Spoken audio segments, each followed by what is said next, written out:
Welcome to Uncontained episode 22. I'm your host, Aaron Static Render, and today's guest came by way of referral from a previous guest here on Uncontained, Josh Kabaza, comedian and host of the podcast Daddy No! Josh was my guest back on episode 14, and if you have a referral of somebody you'd like to hear on the show, or if you are an entertainer yourself and would like to be on Uncontained, please just shoot me a message on my Uncontained Facebook page, which you can get at Uncontained Pod. Yeah, so go to Facebook, type in the @ and Uncontained Pod, and you can refer a guest or possibly become a guest yourself. Today's guest is a comedian from San Antonio, Texas, Alex Koolaid Ansel, who is currently on tour with former WWE legend Jake the Snake Roberts as the opening act on the Unspoken Word Tour, which is headed through the Midwest right now. You can check out the dates for that tour at alexansel.com. Check him out on tour, but first check him out right here on Uncontained. How you doing, Alex? I'm doing fantastic, Aaron. Great, man. Thanks for joining me today. So what did I miss in the intro? You want to fill in any of the gaps for my listeners? Right now I'm based out of San Antonio, but I'm moving to Las Vegas in September, so I can hang out with WWE Hall of Famer Jake the Snake some more, and tour all over the country. And as soon as I get my passport in order, who knows where we're going to be. So it's crazy how stuff I used to get in trouble for in school, telling jokes and cracking on stuff, is going to take me around the world. So hopefully, twisting my fingers. There you go. That gives hope to all the kids in detention all the time, the class clown. I would be the worst guy to have at career day for school. Because the baddest kids, and I'd be like, hey, yeah, all the stuff that I used to get in trouble for in school is how I get paid now. So, because I used to sell a lot of weed, and I still do.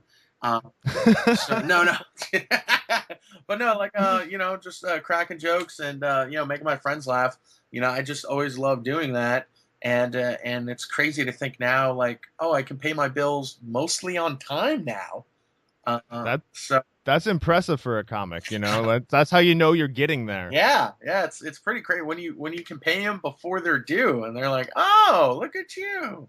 So that's pretty crazy. Yeah, I'm proud of you. Your nickname, Koolaid. Where did that come from? I got the nickname Koolaid in middle school. I was wearing a shirt. It was a bright red shirt, and it was pretty snug on me. I've always been fat as hell. I've always been the big kid, the fat kid, whatever you want to call it. Always been big, and so I wore the shirt. It was kind of snug on me, and I kind of said out loud to myself, I was like, God, I feel and look like a damn Kool-Aid man. And I guess like 2 or 3 kids near me heard it, and they just started calling me Kool-Aid, and it kind of stuck. And then I kind of embraced it after a while because everybody knew me. I was popular, and I didn't think, I didn't. Because people would ask me, you're going to let people make fun of you? And I was like, nah, man, it's I guess the way you take it, it's got the word cool in it. And Kool-Aid to me doesn't have any negative connotations. It's a drink. It brings joy, and it tastes delicious. And then kind of in high school, that's when I developed the whole, developed it more of like, no, they call me Kool-Aid because I make the ladies go, oh, yeah.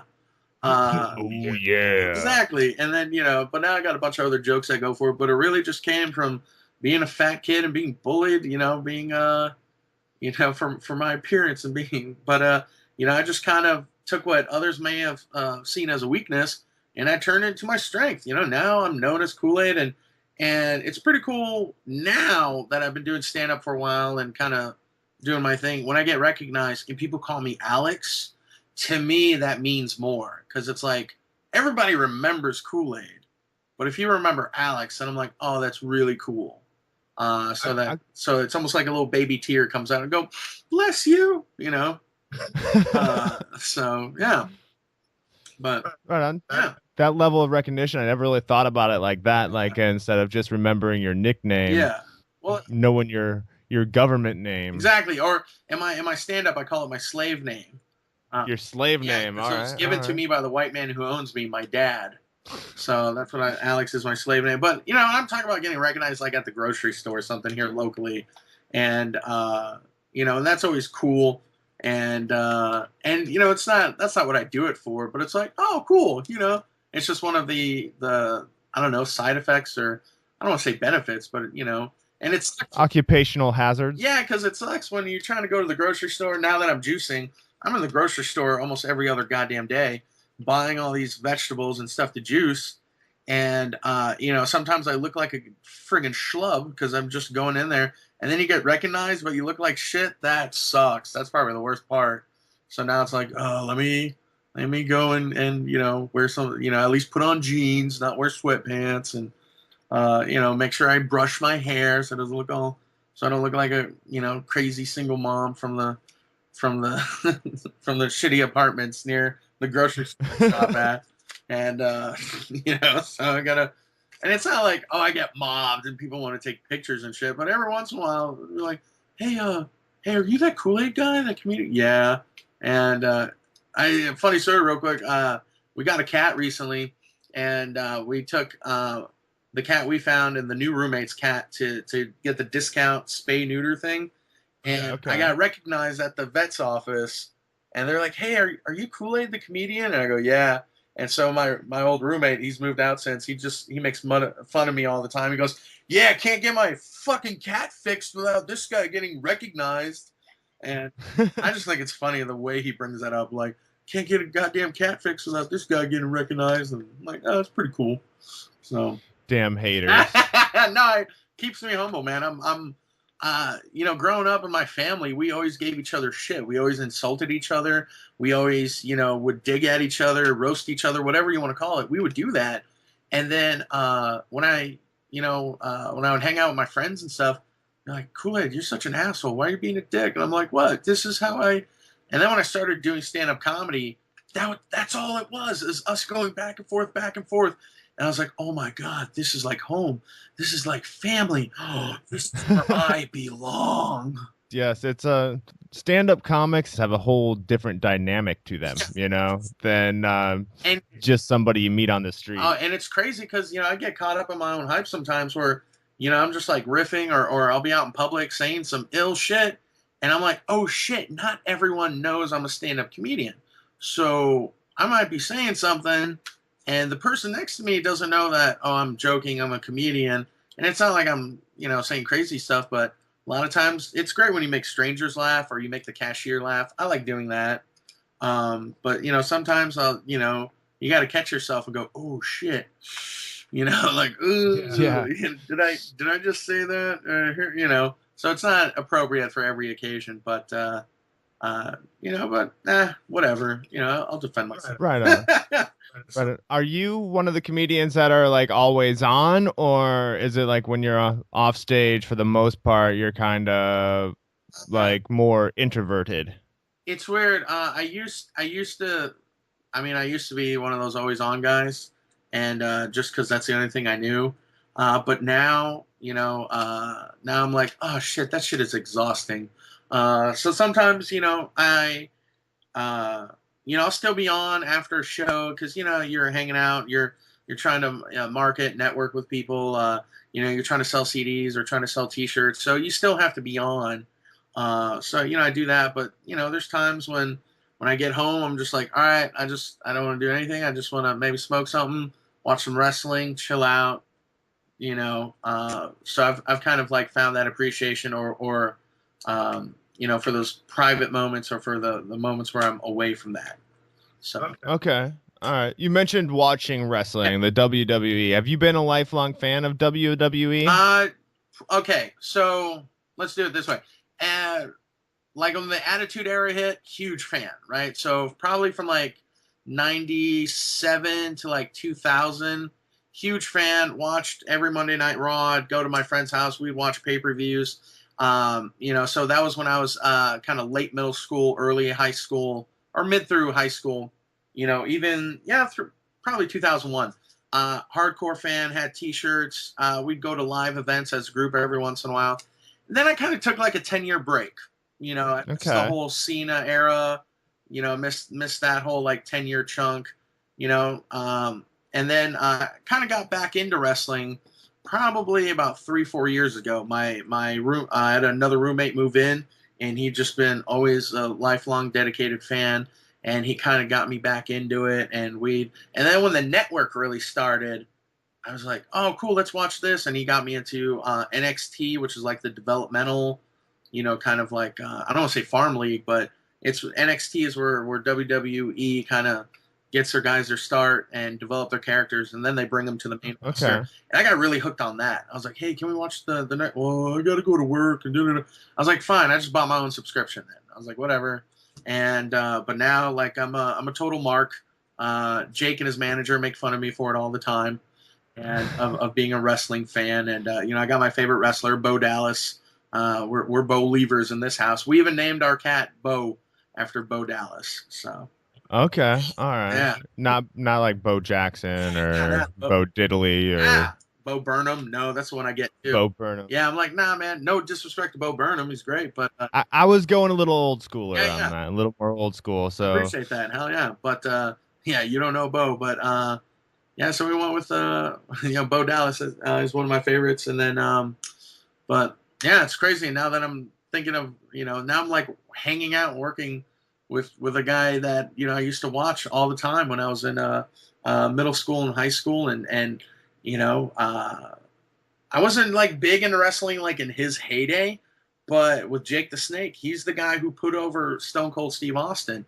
Without Jake the Snake, Stone Cold wouldn't have come up with Austin 316, and which became like the number one selling WWE T-shirt of all time.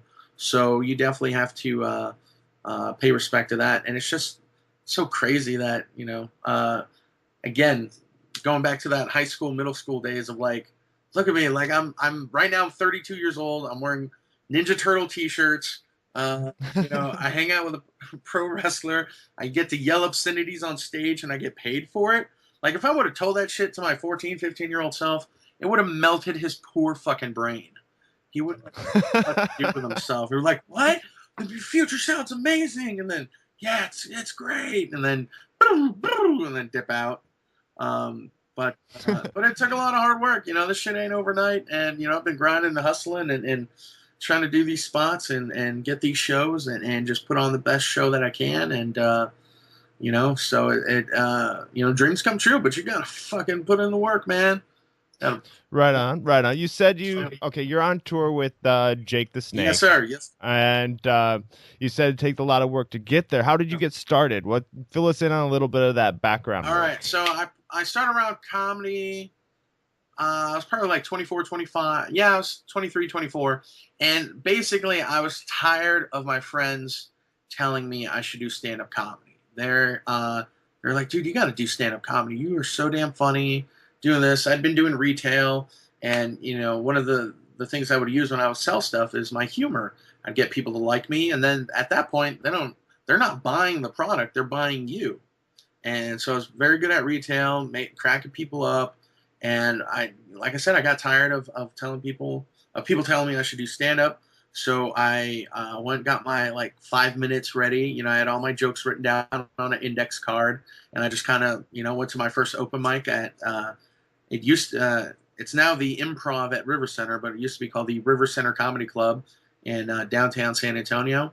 And I just took that index card and I just read jokes off my index card in front of maybe 6-7 people, and most of them were were comics. I was just some new kid.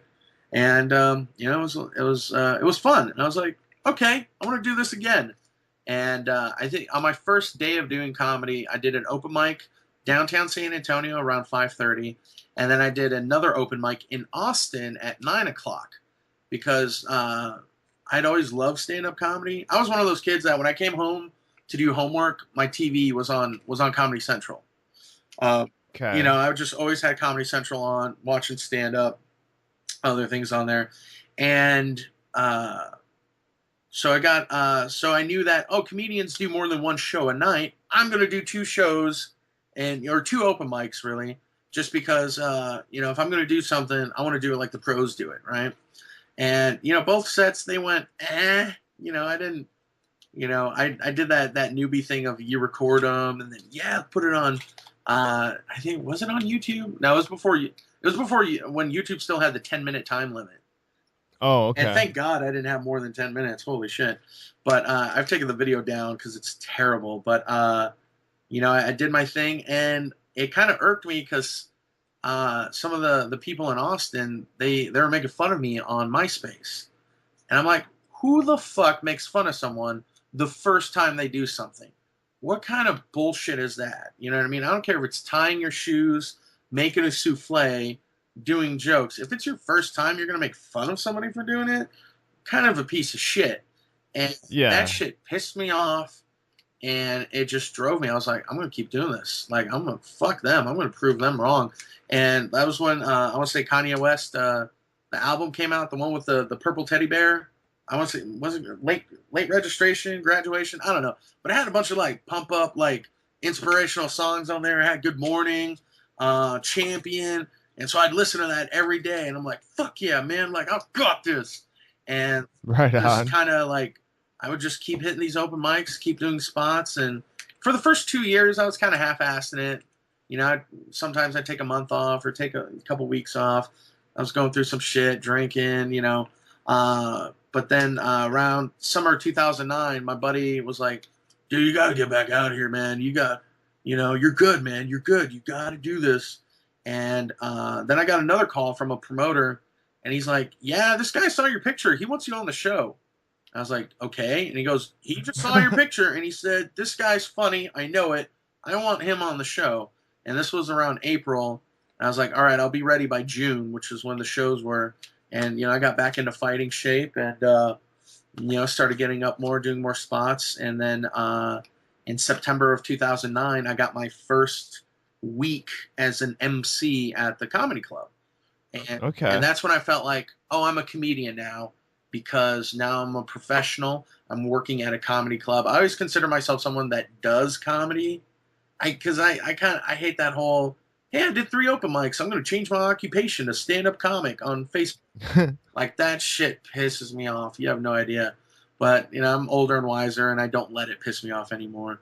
But I was always one of these guys. I'm like, no, comedy's something I do. But when I got that first week, I was like, okay, I'm a comic. A couple months after that, in 2010, I did the local comedy competition that the clubs put on, and it was the first comedy competition I ever did, and I won funniest in South Texas 2010. And so Nice. they gave me a big ass trophy, $500 check, and that shit came out of nowhere. I had, when they announced third place, I was like, oh, okay, I'm not in the top 3. Then they announced second place, and I go, oh, that's weird. And they announced first, and they said Alex Koolaid Ansel, and my reaction was like, oh, cool, good for him. And I'm like, shit, that's me. And like all my boys were jumping on me, other comics, because I was in the top 10 or whatever finalists that they had. I was like the newest dude in there, So I was the underdog story. I thought for sure some of the more seasoned vets would win, and there was all this talk. Oh, is it rigged? Da da da. The club picks the favorite. Whatever, whatever. And but I was like, holy shit! And I won that, and that kind of started me on the path of like consistently getting me booked, and then I kept getting booked because I was good. I was doing what I was doing what I love to do, getting up on stage and telling jokes. And so pretty much since April of 2010, professional stand-up comic, and then later on that year I started doing comedy defensive driving as well. So Yeah. Tell me a little bit about that. What does that all entail? well, it's a driving safety course, and we do a comedic version of it down here in Texas. So in Texas, and I think in some other states like California, I think they have something similar. Or if you get a low-level moving violation, if you get a speeding ticket, you roll through a stop sign, or you hit a kid, something small, they give you Like you hit a kid or something else small? Is that what you're saying? Or no, like if you hit a kid on the street, they deserve it. If you're to a yeah. daycare, you're just an asshole or you're drunk. So if you get these like low level, moving violations, you can get them dismissed or take them off your record by taking a 6-hour driving safety course. And the course is 6 hours. I tell some jokes. There's a couple videos. We take a couple breaks, So I've been doing that for 6 years now, and I'm proud to announce I'm going to retire from that at the end of this month. And it's been one of those things where it's been great, for some of the slow months when I wasn't getting booked or pushing myself to get booked as much. Yeah. And it was, great to kind of have that money, and it's a flexible job too, because, let's say, okay, I'm scheduled to work all these classes. Oh shit, I just picked up a last minute gig in El Paso. Hey, call my boss. Hey, can we switch? Blah blah blah. I got to go to El Paso, get another instructor to cover for me.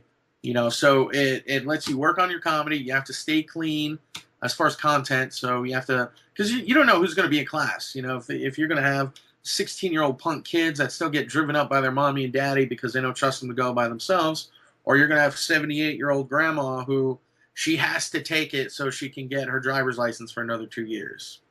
So that had to be pretty good practice for working like clean rooms. Absolutely. Well, like clean corporate events or stuff like that, non-blue. Yeah, doing that and just being able to develop material that is so relatable that everyone can laugh to it.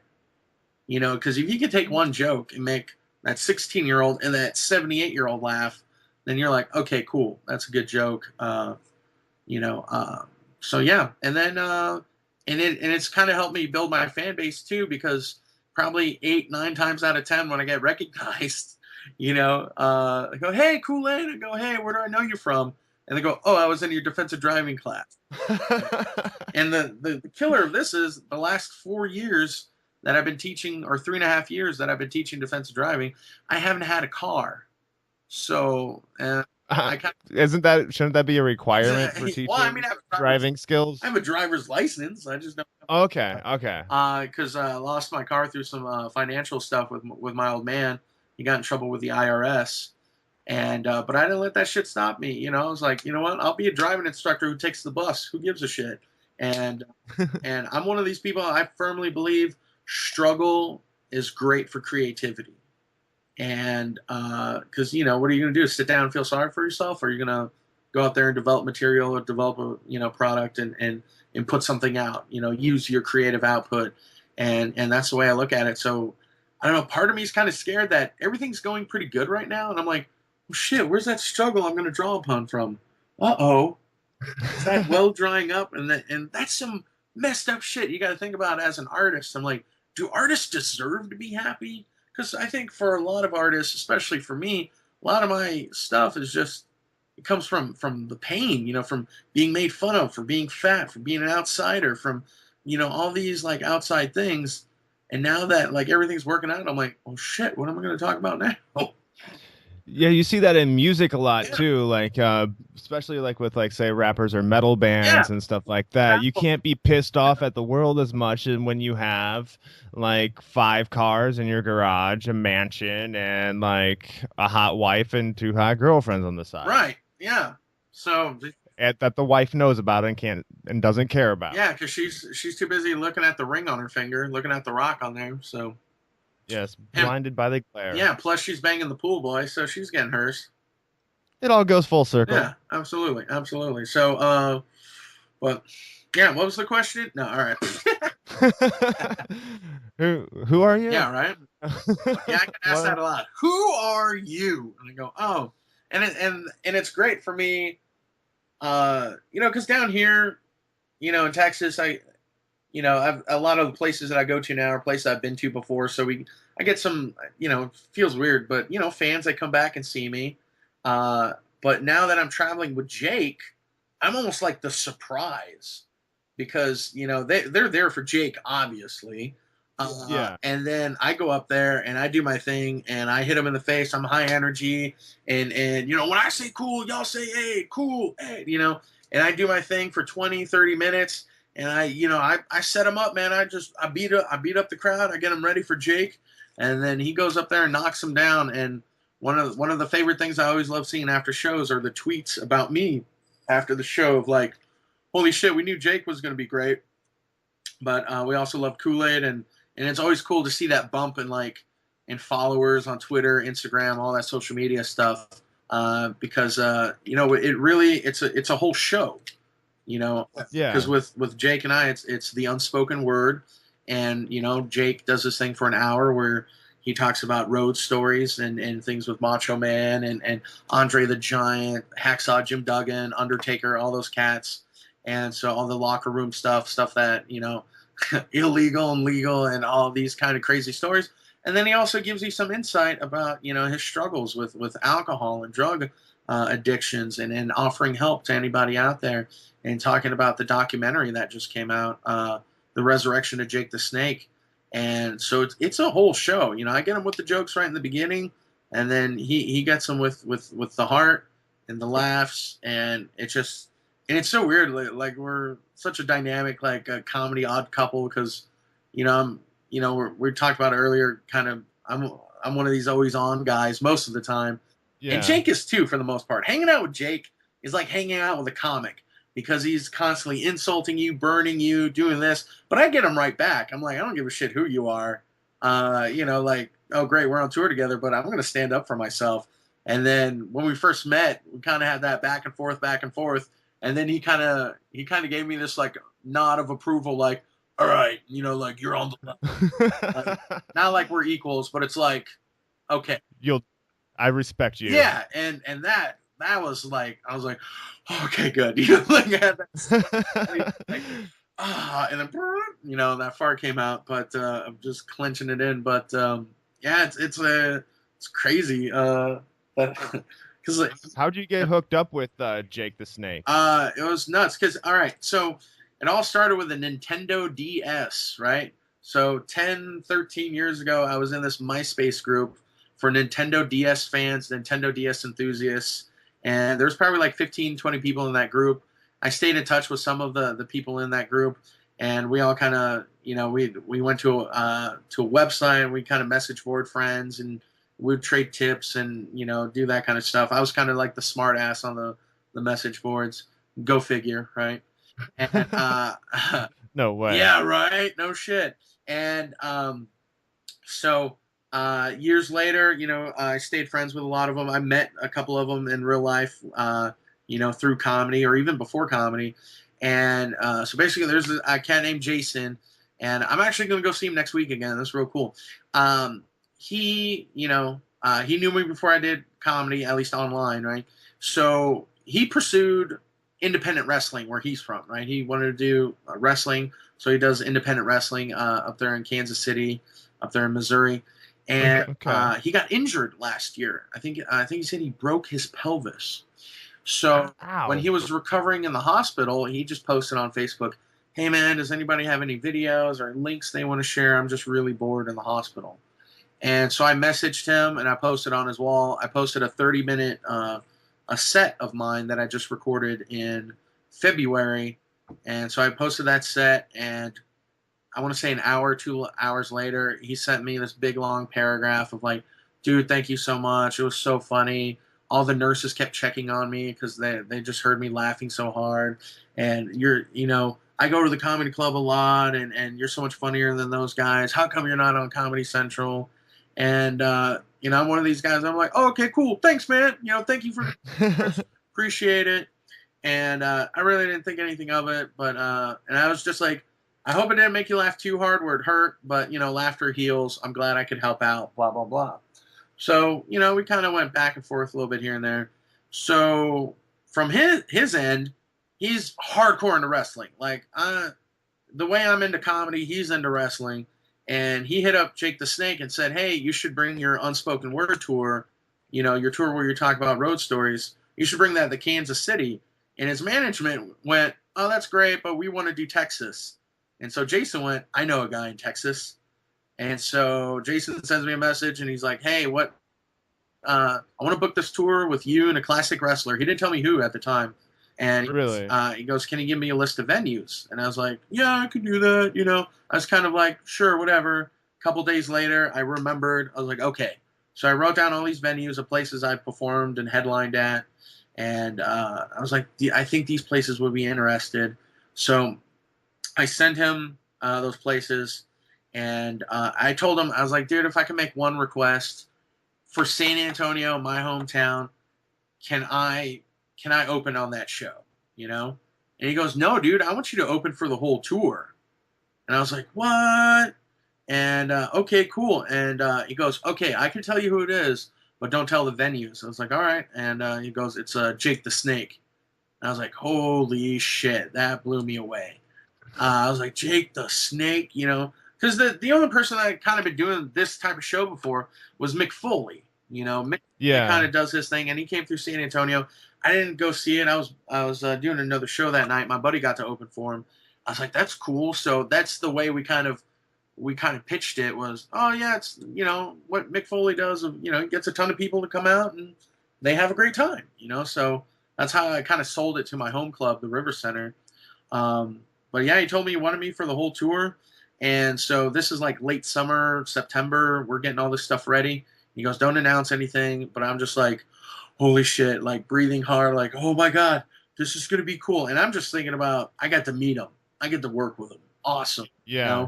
And maybe in the back of my mind, I was like, maybe I'll learn how to book a tour. Maybe I could do a tour with another wrestler. I'm always looking for plan B, plan C, plan D. Because, in the entertainment industry, you get rejected so much, you got to have backups. You can't just have the one thing. So October comes around, one of the venues announces it. So he's like, fuck it. Let's announce the whole thing. And so we announced the whole tour. And the whole reason behind it was WrestleMania was in March, and it was going to be in Dallas. And so the tour was going to lead up, to do all these shows right before he has to be in Dallas for WrestleMania for appearances. So we do these shows, and the first night we did a show together was in McAllen, Texas. It's a border town in deep South Texas. It was at a venue called the Cine El Rey. It's the historic Cine El Rey, beautiful theater, and I've performed there a couple times before. And the first time I meet Jake, or he sees me at the theater, he goes, yeah, every day you wake up is a gift from God. Right? Because he saw my Okay. I'm over 500 pounds at that point. He goes, every day you open your eyes is a gift from God. I was like, Jesus Christ.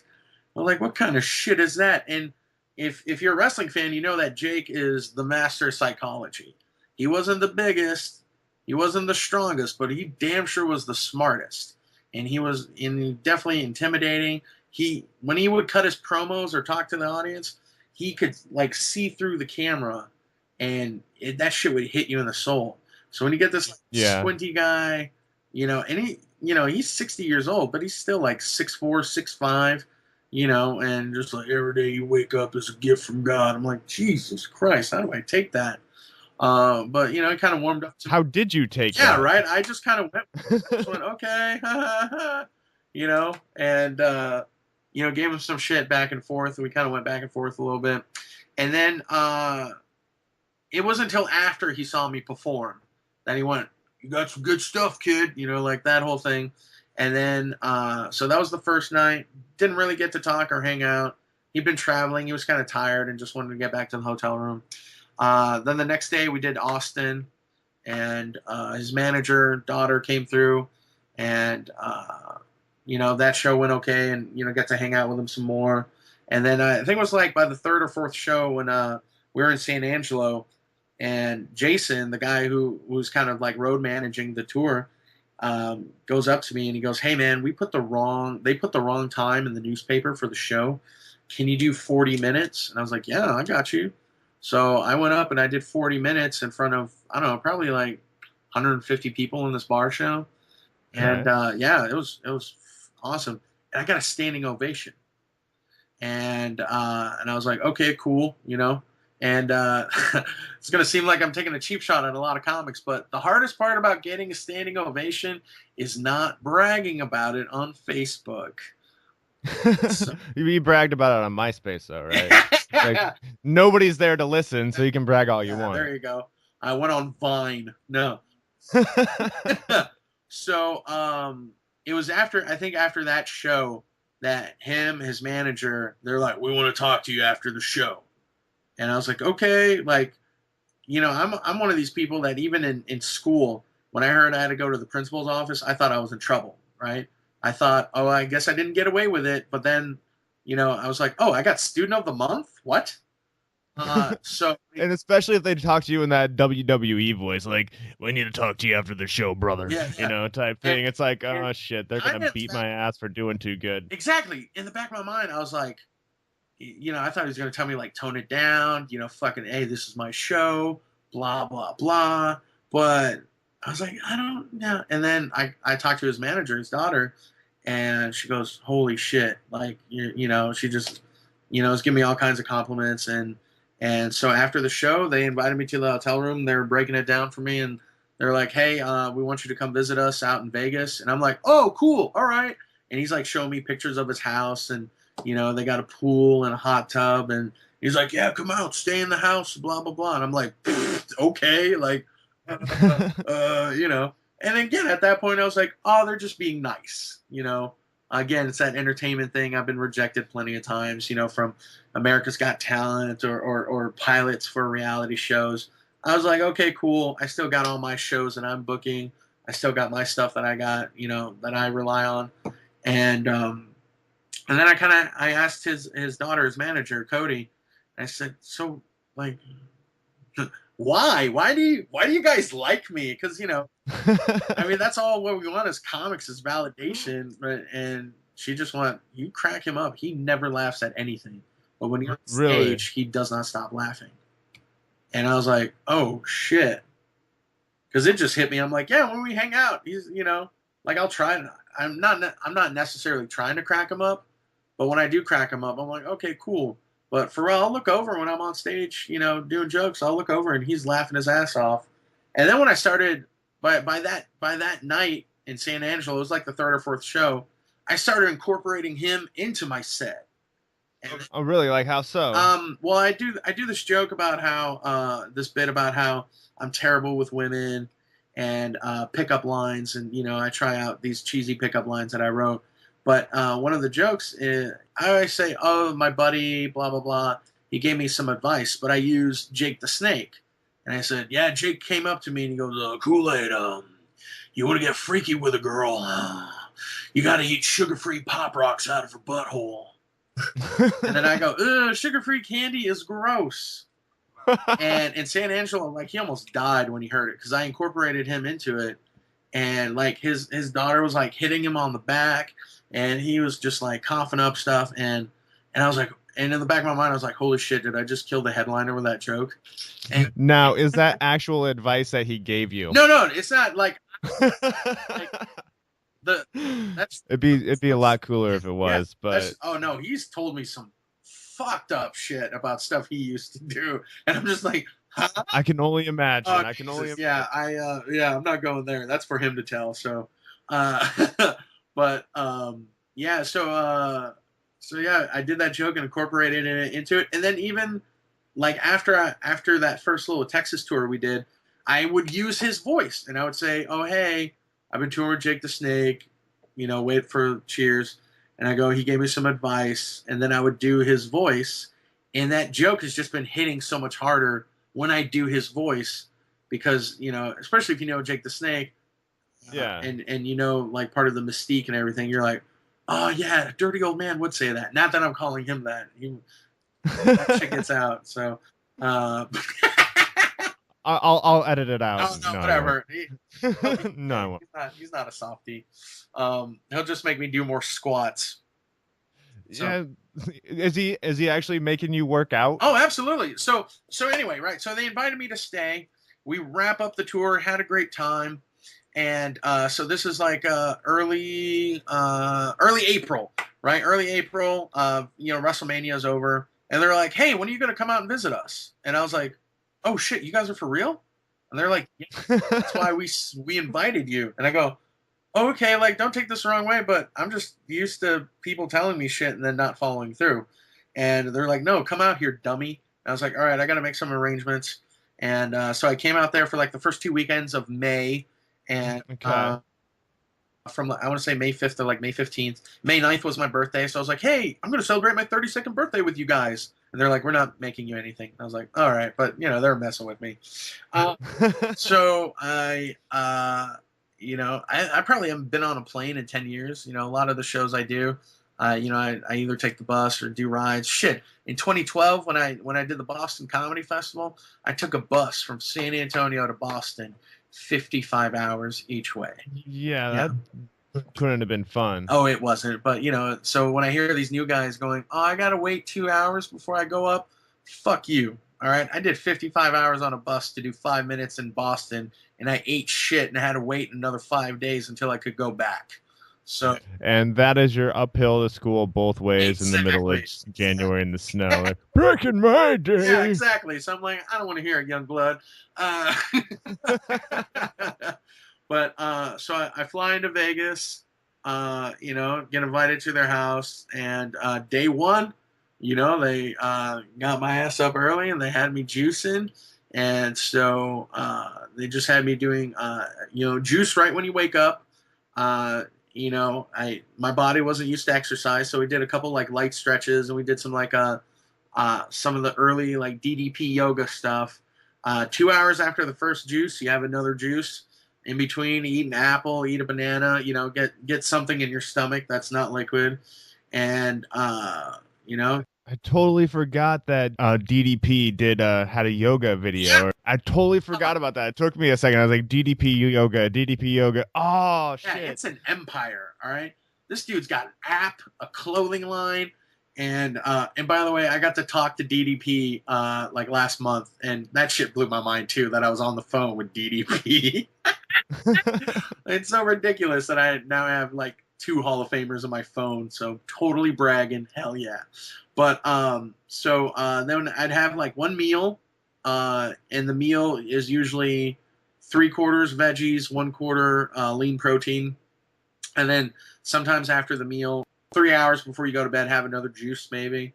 And so they had me on that regimen, and I know I lost weight while I was up there because and I think a lot of my eating, because again, I've always been obese as hell, like super morbidly obese.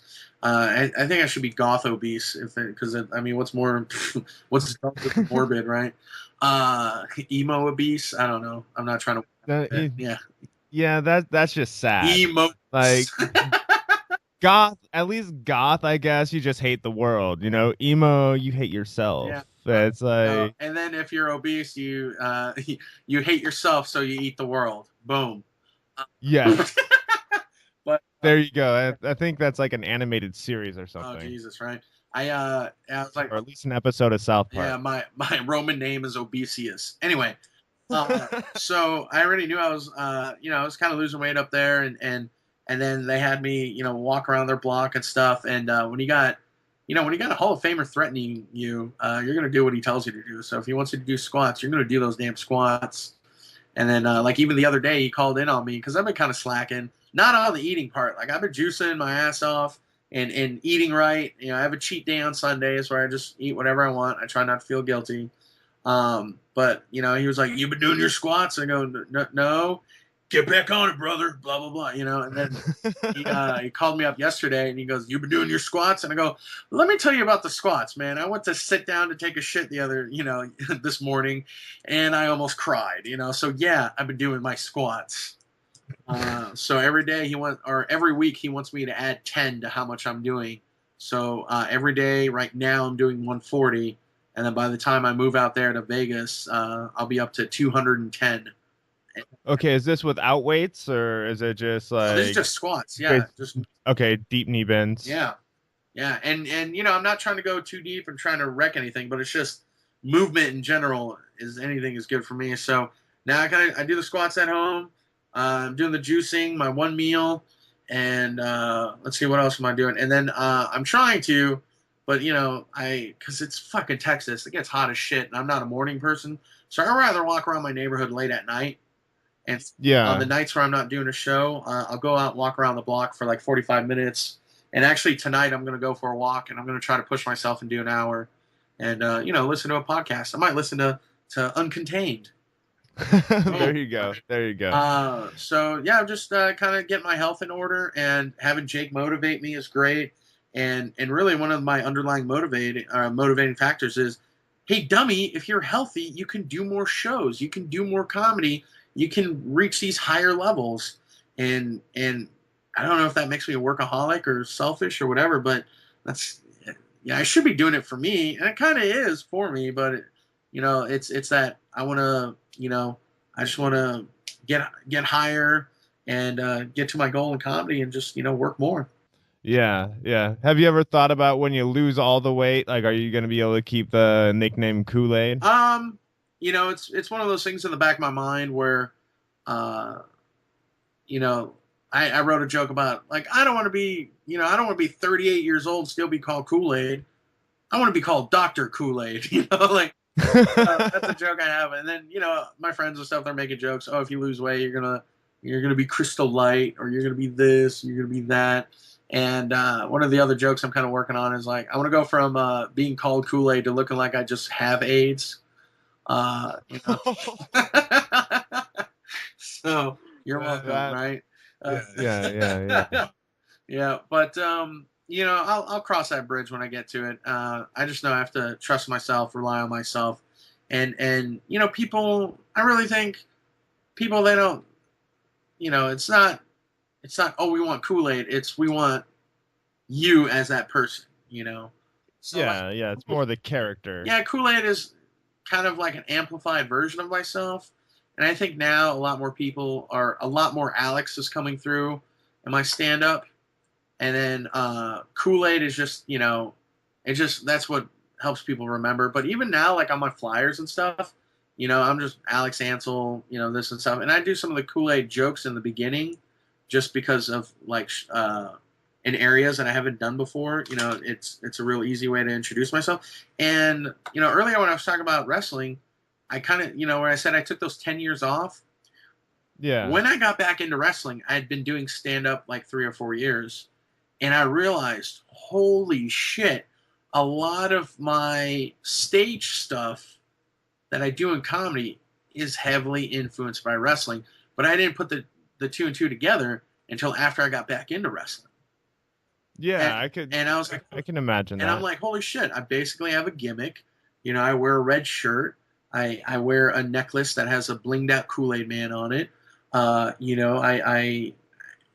my catchphrase. And I was like, holy shit. The only thing I don't do is physically beat up people. But you get me on the mic, I'll wreck you. If I have to. But I was like, damn. And then yeah, it was crazy. And then that kind of got me back into wrestling. And then now I just have a much bigger appreciation for professional wrestling because as a performer, if you're in front of 50 people, that's, all right, awesome. But when you're in front of 50,000 people and you're moving and you have to have your timing down and it's just so physical that, I mean, I just, hats off, man. I just have an immense amount of respect for all the work and talent that goes into that. And then I feel like an idiot because I'm just over here going, oh, yeah, yeah, my name's Kool-Aid, or I got 2 gay dads, or whatever I'm talking about. So I just have a deeper appreciation for that. And then then it comes full circle. Now I'm working with a wrestler, and while I was staying at his house, we filmed videos. We would film promos to promote the tour. Like, hey, we're doing all these shows together, blah blah blah, and I saw one that you did. It was very WWE style. Yeah, was it the one where in front of my garage telling about the show? Yes. We tried to film some videos and while I was up there, but we got complacent and this and that, and we we didn't make the best use of time or whatever. And we even filmed a promo with me holding a snake, and it kind of like hit me like the day after. I was like, holy shit, I just filmed a promo with Jake the Snake and a snake. Like, it didn't hit me till like the mind blown. Yeah, I was like, this is my life. I used to sell TVs at Best Buy in Circuit City, and now potentially I could be on TV for this. Like, what? It's truly amazing. So while I was staying at his house after a couple days, he gets a call from DDP, and he's bragging to DDP about me, like about how I'm juicing and I'm doing this, and like even just in the couple days I was there, my pants were fitting better, this and that, and so he's talking to DDP about me, and I was like, okay, cool. So this is early in the morning. He comes up to me, Jake does, right? And in the kitchen, it's Jake, his assistant, and his manager slash daughter. And Jake goes, "Yeah, I just got off the phone with Dallas, and I was telling him about you, and we want to document your weight loss and all this kind of stuff, and get you on some videos and here and there." And he goes, "You know what that means, right?" I go, "What's up?" He goes, "You're gonna have to move in." So you're moving to Vegas, huh? Moving in with him. In with him. Yes. Wow. So I'm sitting there, I'm holding my juice cup, and all three of them are looking at me like, "Well, what are you gonna say, dummy?" And my response was, "Of course, yes." I just had everything flash in my head. I'm like, what's keeping me in San Antonio? I don't have family in San Antonio. My dad moved, to wherever. My sister's in West Virginia. What's keeping me in San Antonio other than like all my comedy stuff? And they're just like, yeah, come move to Vegas, come move in the house. And I just kind of went gulp, and I went, okay, yeah, I'm down. Let's do it. And right on, dude. yeah, holy shit, right? Like, if I that is a long way from selling TVs, right? Or from getting in trouble for cracking jokes in class or whatever. Yeah. And getting invited to live in the house. And of course, I'm still like, I still gotta keep my end up. It's not just like, oh, stay here and be funny. No. But so yeah, I'm getting ready. I'm right in the middle of organizing a ton of shit that I have. I'm getting rid of a lot of stuff. I have a video game collection of over 500 video games. I have over 100 Ninja Turtles that I got to get rid of. Oh wow! Yeah, I'm a hardcore Ninja Turtle fan. Like, you have no idea. Well, cowabunga, buddy, cowabunga. Yeah, that's the other thing. I'm a big old nerd too, and I do this thing with my buddy Mike Suarez. Shout out to Mike Suarez. We do this thing called Nerdcore Comedy, and we do a nerd themed comedy show. So we talk about Star Wars, Star Trek, Game of Thrones, video games, anime, comic books, comic book movies, sci-fi, fantasy. We do a whole stand-up show based on those topics, and we perform them at conventions. Okay. So we go to anime conventions, comic book conventions. Sometimes we even do shows at comic book shops.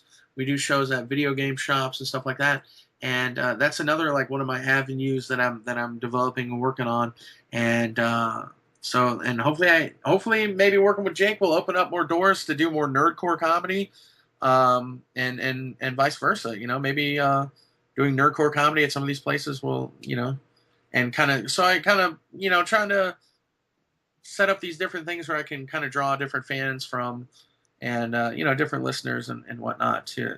That's how you got to do it, man. Got to diversify, Diversify, yes, and exercise the demons and stuff.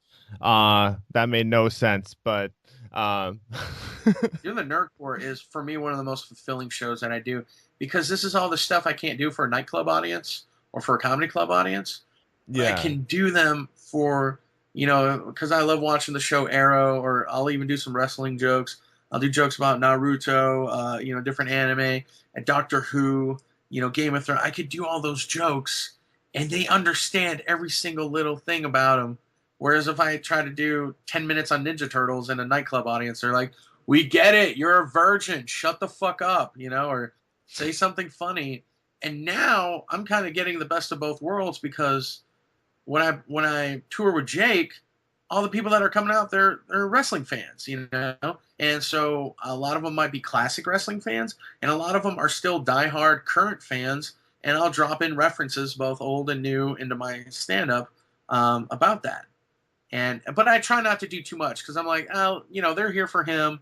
Let me just introduce them to me, and see where that takes us. And the goal really is, all these places that I perform with Jake is just knock it out, do the best I can, so that hopefully I get invited back. I mean, the goal is both of us, of course, to get invited back, but maybe me getting booked at those venues and whatnot. So maybe the day will come where I'm like, sorry, Jake, I'm too busy, but I'm gonna worry about that later. So I'm having a blast, so, and it's just, I'm learning a lot from him, and it's crazy, man. Like this is all the shit I've been working my ass off for, sleeping on this fucked up broken bed on the floor for like 2.5 years. And I'm like, oh yeah, I'm gonna go buy a new bed. And then I'm like, shit, I gotta buy a fucking plane ticket for $600. So there goes that money. Yeah. So and of pretty much having no personal life, and because God, But you're moving in with Jake the yeah, Snake. so it's all worth it. Like It is. I did a mushroom trip recently, and I didn't have like any visuals or anything like that. I just got really emotional, and for real, I just cried for like 2 hours straight because I was so goddamn happy, and of where my life was going, and it was like it's all worth it. It was all Nice. worth it. Of putting on, like, I put on 4 or 5 monthly shows. I do a weekly open mic, so I'm looking at putting together, that's like 70 shows a year almost.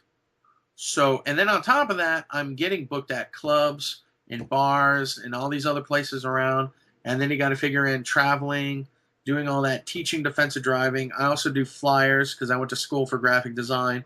So I'm doing flyers for my shows myself, doing flyers for Jake now, doing flyers for other shows. I'm teaching the defensive driving, promoting and booking my shows. And, I'm like Kevin Gates, man. I got 6 jobs, all kinds of shit. So. Right on. I got one more question for you before we start having to wrap things up here a little bit, move on to getting advice from you and stuff like that. Has to do with the Ninja Turtles. Yes, sir. All right. And, okay, the old theme song, obviously, the Teenage Mutant Ninja Turtles. Yeah. I turned it on probably like 2005. Saw like the new Ninja Turtles. Yeah. What do you think of the new theme song that's just repeating Turtles over and over again? It's like Turtles. Yeah, I'm not a fan of that one. But I tell you what, the new series is dope. I like the 2012 Nickelodeon series. Or 2014, I think is when it started. I don't know. Really, I haven't checked that out. The new Nickelodeon series is really good, actually. So every couple of months I'll go and watch all the episodes I missed. So I'll go and marathon them. And I really enjoy the new series. That's kind of most of my collection is from that new series, and it's ridiculous. Like, I'll tell you this right now, I got Ninja Turtle bed sheets. I'm looking at about like 80 to 100 Ninja Turtles on my wall, all brand new in the package. Right now Doc Martens has these Ninja Turtle boots. Really? I already bought the Raphaels and I got the Michelangelos, and I'm thinking about those your favorite. Well, Raphael is my dude. Like, Raphael is my favorite. I have a Ninja Turtle backpack that's like of Raphael's face with a gold tooth, and it's so weird when people find out I'm 32. They go, "Oh, I thought you were in your 20s." And I go, the fat pushes the wrinkles out. But I guess it's just the way I carry myself. And I don't even think about it. I'm like, I don't give a shit. Like, fuck you. I like Ninja Turtles. I don't give a shit. If you think I'm too old for that shit or whatever. But fair enough, I have a ton of Ninja Turtle shirts. My whole wardrobe's, a lot of Ninja Turtle stuff, and like Jake and his manager, they give me shit for being a wrestling mark, and I'm like, it could be worse, like what if I was hanging out with Eastman and Laird, the guys who created that, then I'd totally just be a pile of jelly. You could be a brony. Jesus. That could be worse. I see them a lot at conventions, so I'm just, hey, what's up, bronies? It's easy to bash them and juggalos, but I'm just like, hey, if they're happy, fuck it. Who am I to shit on their parade? Then there's emo bronies. Oh, Christ. I don't. Ponies that just want to end it all. Oh, Christ. And then brony, emo, steampunk bronies. Oh, Jesus. And then can we make soap punk a thing? Let's make soap punk or water punk. Let's make that a thing. Like where they bathe? Yeah, exactly. Yeah. Because there's a man, when I go to these conventions, man, I'm super self-conscious because of my size. I'm like, do I smell it? And my friends are going, no, it's not you. And I'm like, thank fuck. I took a shower this month, Right on. But yeah, man. So Ninja Turtles. That's kind of like one of the things I really nerd out on, and it's kind of bittersweet. I got to sell my collection, but what I'm gonna do? Just have all these toys in Jake's house? Nah, man. I got to make room for all the Jake toys I'm gonna collect. There you go. A whole new collection, a whole new obsession. Yes, sir. So let's start wrapping this up a little bit here, because you got to go on your walk. Yeah. And listen to Uncontained tonight. Absolutely. And I suggest you listen to the one with Josh Cabaza since he's the one that hooked us up. Oh yeah, for sure. Josh Cabaza. I'll hit up his brother. Another San Antonio comic. Yeah. Yeah, that guy. Oh. Oh, yeah, for sure. Oh yeah, so you wanted some comedy advice, right? Yes. I asked all my guests, what would your advice be to somebody who's like looking to maybe take their comedy to the next level? Okay. I'm glad you asked me for this. I was on a car ride with another comic, and I love talking comedy with other comics. So for me, it's one of the benefits, just hanging out with comedians in general. And we me and Big Al, who I mentioned earlier from the Bay Area, we kind of came up with these three things of like, this is how to make it in comedy, or at least from my perspective. Number one, be funny. Okay, it's not me trying to be an asshole, but be funny. Work at it. Be funny. Number two, be professional. Okay. A lot of these cats, even when I first started, you treat it like a party. You're like, oh, I go up there, I have fun. I say dick on stage. I'm going to get drunk. I'm going to get high. Being professional means you treat it like a job. If you want comedy to be your job, treat it like a job, okay? Work at it for 40 hours a week, okay? Too many people treat it like karaoke. Exactly. That's brilliant. I like the way you put it. Because it even sometimes I might get recognized at a grocery store. I might also get recognized from high school, and they go, "Hey, are you still doing that comedy thing?" And to me, I'm like, "You mother!" Like in my head, I'm like, "You mother! This is not a thing for me. This is my passion. This is my life. This is what. So be professional. Show up on time. Look decent. Wear a clean shirt. Get rid of the wrinkles. If we tell you to be clean, be clean. Don't talk shit about the other comics on Twitter. Don't get involved in drama on Facebook. That shit is a fucking time suck. Bookers look at that shit. I book people, and when I see two comics squabbling, I'm like, I don't want to be involved with either of them. That might be funny as hell, but I'm just like, if you're not going to make a roast show out of it or, something like that, then I don't want to hear about it. So be funny, be professional, and be nice, okay? Be nice, okay? You gotta, it's that classic thing of be nice to everyone on your way up, because when you're on your way down, you're probably gonna see them again, And it also goes to, being nice has gotten me a lot more work than being, if you're funny, if you're super funny, you can get away with being an asshole. But if you're an asshole and you're not that damn funny, you ain't getting shit.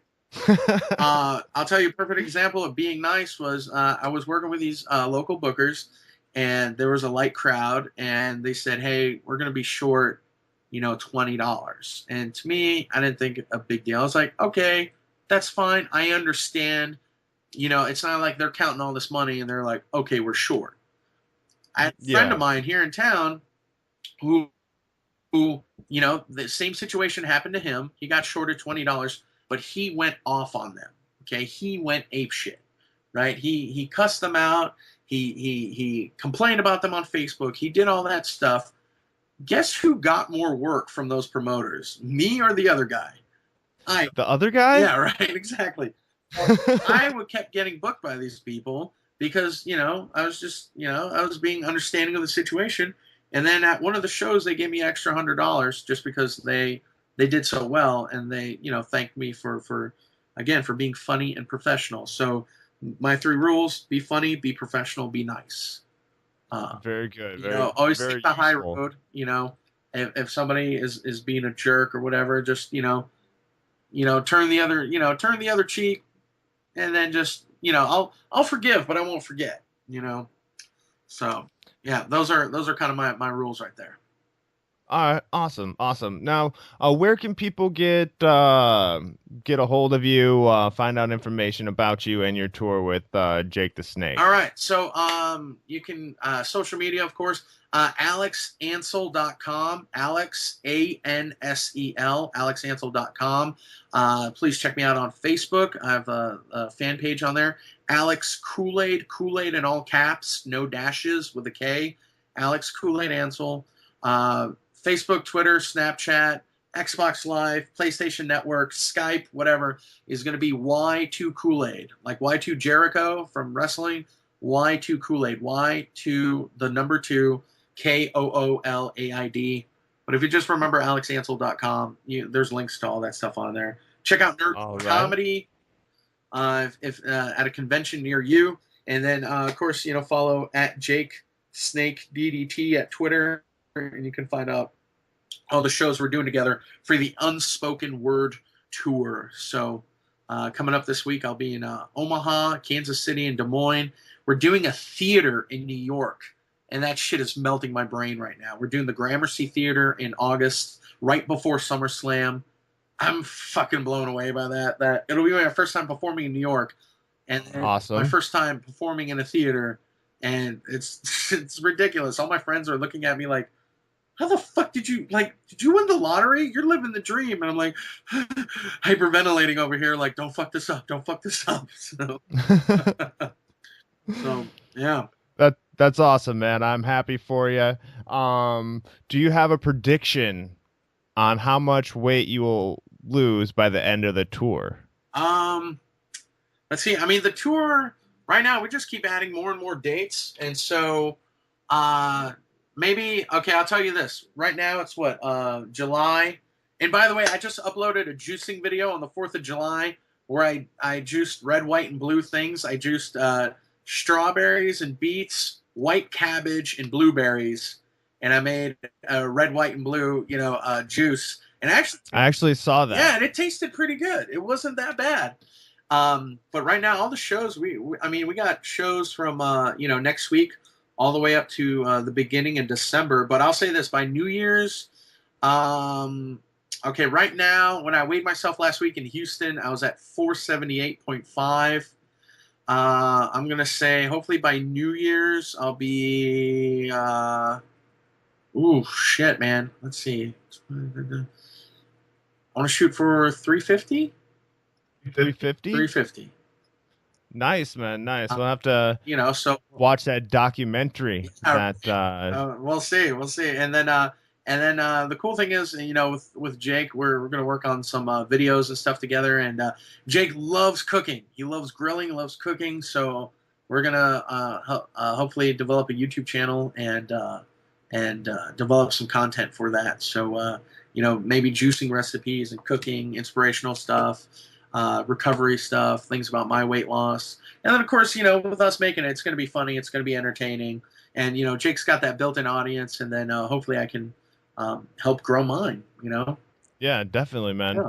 And, when I saw that video of you juicing on the 4th of July, I didn't know that you were doing all this to improve your health with Jake the Snake and all that. But like, I wasn't sure if it was going to be a comedy video or not. Like, you mix all that, then put in some Skittles and stuff like that. No, but hell no. And so no, he's the one that him, his daughter, manager Cody, and the assistant Carly, they kind of, we're all a team, and they got me really started on the right track. They got me sparked. They kind of sparked that thing, and I really needed it because a month before, it was right after I got off tour with Jake. WrestleMania. That was early April. About 10 days after I got off tour, one of my good friends, early mentor in comedy, passed away suddenly. And I'm sorry to hear that. Yeah, his name was Tommy Munoz. Love you, Tommy. And he was a huge wrestling fan too. And he had been incapacitated, he busted out both of his knees. And so we would talk probably once, twice a month at least. And we would talk about wrestling, all this. And then when he heard about all this Jake the Snake stuff, he was just so happy for me. And, we talked about, hey, he wanted to know what Jake is like. And I would text him stuff. And he just, I could tell he was really happy for me. And it was so cool. And then it was a Monday, I want to say the 12th. I just see on Facebook that he's in the hospital. And then 30 minutes later, his sister posted, "Oh my God, I just lost my brother." Oh, man. And that shit hit me hard. And it really was a wake-up call for me to kind of I got to make some changes in my life. And at that point, that was early April, I started, I really, of course, I took a year off from drinking and all of 2015 because, again, 2014 was pretty dark for me. I was like, how am I going to be a better comic? I made a whole list, and one of the things on there was stop drinking. So I didn't drink for an entire year. And then 2016 came around, and I was like, all right, New Year's Eve, I had a couple beers and drank a little bit here and there. And then, but fuck, man, when I heard that shit, I mean, we went straight to Costco liquors. Like we went. I was like, I'm gonna buy booze in bulk and save some money. So after my, like week-long mourning period, and we did all these benefits and stuff for his family and all these shows, I was like, I got to make some changes, and I started eating better. So I started, my goal was I'm gonna cook all the food I eat. I'm not gonna eat out. I'm not gonna do fast food. Stop drinking sodas, and then so that was like a month of doing that, and then May hit. Then I got up to Vegas, hung out with Jake, and then kind of like went from there. And now, I juice. I have 3 juices a day. I have 1 meal, no carbs, so no. I try to stay away from processed stuff as much as possible. I think the most processed thing I have is dressing that I put on my salads. So I stay away from that stuff. And then cheat day, Right. I do what I want, and then that way I don't go crazy because for anybody, everybody's an emotional eater. If you went through something, you want something delicious that's just going to help comfort you, and that's for anybody of any size. But when I know, like today's Wednesday, okay, on Sunday, or like I found these new Oreos that have fruity pebbles in them, and I was like, I'm saving these till cheat day, motherfucker. Trader Joe's actually has some really good, or whatever they call their Oreos, but there's like the vanilla bean Oreo. That's fucking phenomenal. And no, they're not a sponsor, but if they want to send me free Oreos, I'll eat them. Yeah, oh, dude, the s'mores Oreo are my favorite. Holy shit, dude. I mean, it is like, I've never done crack before, but that's what I imagine. Like, pupils dilated. I got goosebumps. I just like my eyes rolled up in the back of my head, and I just went, "Oh my god!" And so yeah, and then you came. Yeah, pretty much. Cut it out, and then I woke up, and I was like, "Why am I on the south side? Where's all the waking up at Skid Row?" Oh man, I'll have to try those out. But I got one more question for you. It goes along with the name of the show. It's how do you live uncontained? How do I live uncontained? It's every time I'm on stage, I love what I do. I'm living my dream, and I want to instill that to people out there. And it's really important for me. I have 2 nieces. They're both in college, and I'm telling them like live your dream. Like do something you love to do where it doesn't feel like a job. So if you can find something, and for me, it's ridiculous that I get to go up on stage and have fun and be silly, and then at the end of the week they give me a check, and I go. I mean, a lot of times I feel like a con artist. I go, okay, sure, whatever. Like, wink, wink, nudge, nudge. So I try to live uncontained by, just being myself when I'm up there. To me, comedy is about telling the truth, and a lot of people think that you're joking, but it's the truth. And a perfect joke I do about it is, "Hey, welcome to America, where it's easier to get diabetes than it is a college degree." Sad but true. You're laughing. You're like, haha, oh, fuck, he's right, It's like humor then sadness sets in when you realize it's true. Because they say the formula for comedy is tragedy plus time. And I totally agree with that, So, I did a joke recently. I did a joke last night, and it was about the Orlando Pulse shooting. And I'm one of these guys. I'm always super upbeat. I'm always I'm looking at glass half full. Even if the glass is empty, I'm like, that glass has so much potential. You could do anything with it. Get me down. And I said, I hope the benefit of the Pulse shooting in Orlando is next season, bulletproof vests are going to look amazing. They're going to look so fabulous. I mean, think of all the designers once they start finishing bulletproof vests. Yves Saint Laurent, Kate Spade, Chanel bulletproof. Yeah, exactly. Vest. You got it. You got that C to shoot at. Yeah, exactly. Fendi, Prada, whatever.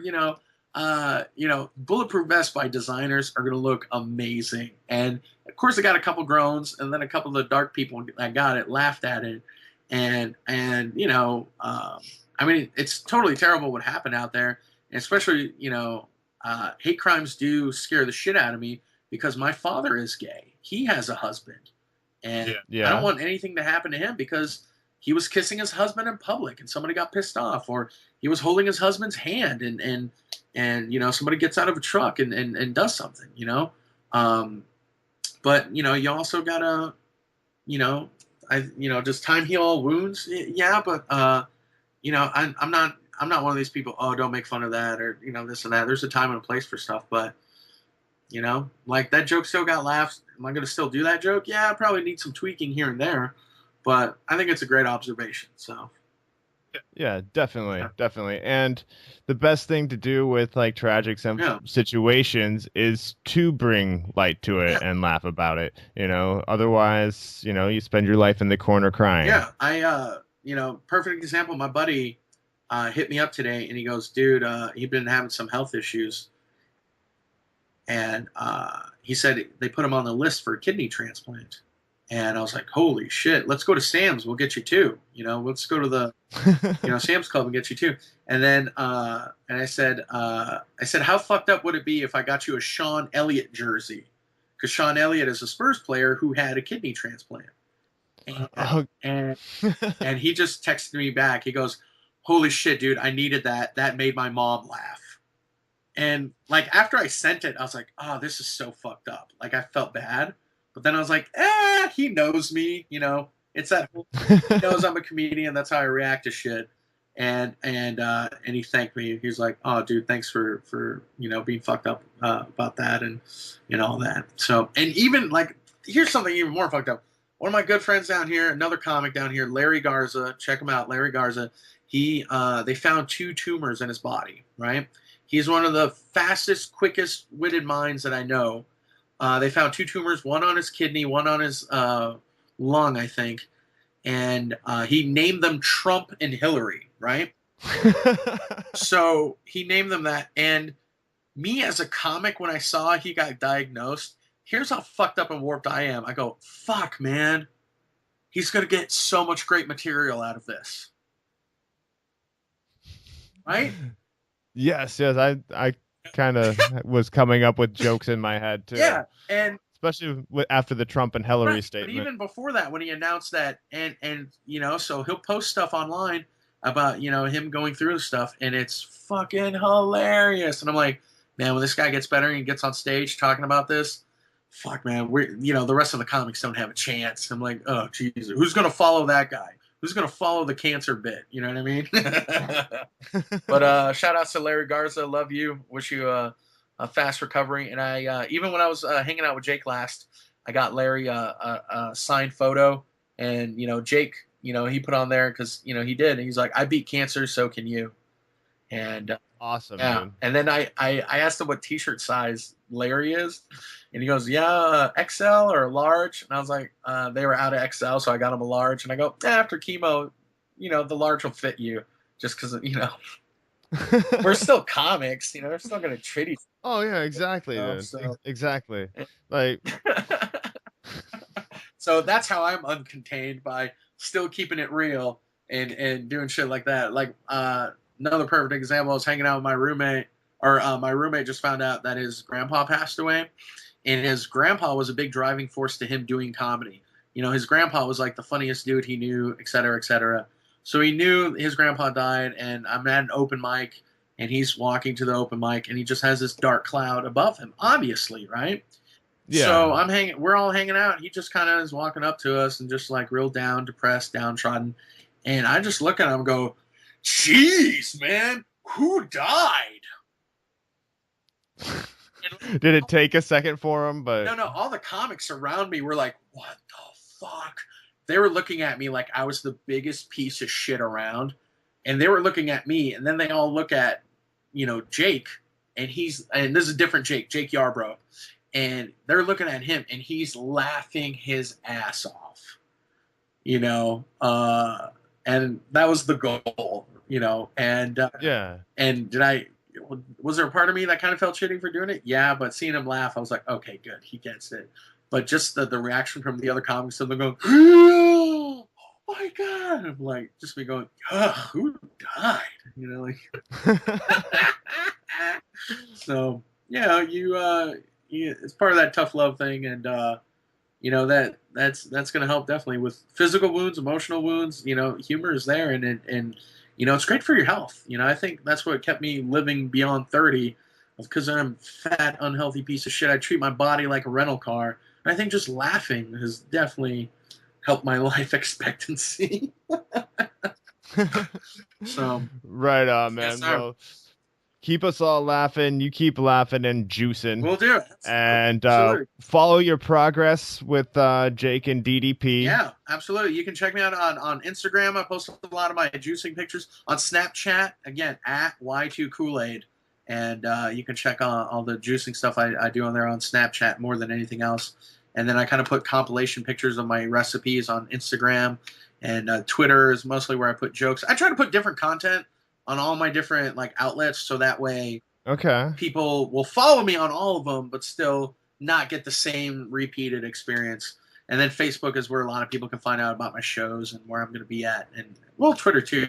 But yeah, so heck yeah. Well, Aaron, thank you so much for having me, Mr. Static Render. Thank you for coming on. And one last thing for you to do. I know one more bit of work before you're out of the show. Could you please sign us off the show today? Absolutely. I'm Alex Koolaid Ansel, and I live uncontained. Ooh, yeah. Thanks again to Alex Koolaid Ansel for coming on the show today, and make sure you check him out on the Unspoken Word Tour with Jake the Snake Roberts, and all the tour dates are at alexansel.com, so you can check them out there. I'll have the link to his website along with his other social media information in the show notes. Thank you to everybody who's been subscribing to Uncontained, also leaving ratings and reviews. That's a huge help, helps people find the show a little bit easier. If you haven't done it yet, all you got to do is go to iTunes or your favorite pod player, click subscribe, and while you're there, leave a rating and a review. Thanks again for listening to Uncontained, and as always, live uncontained.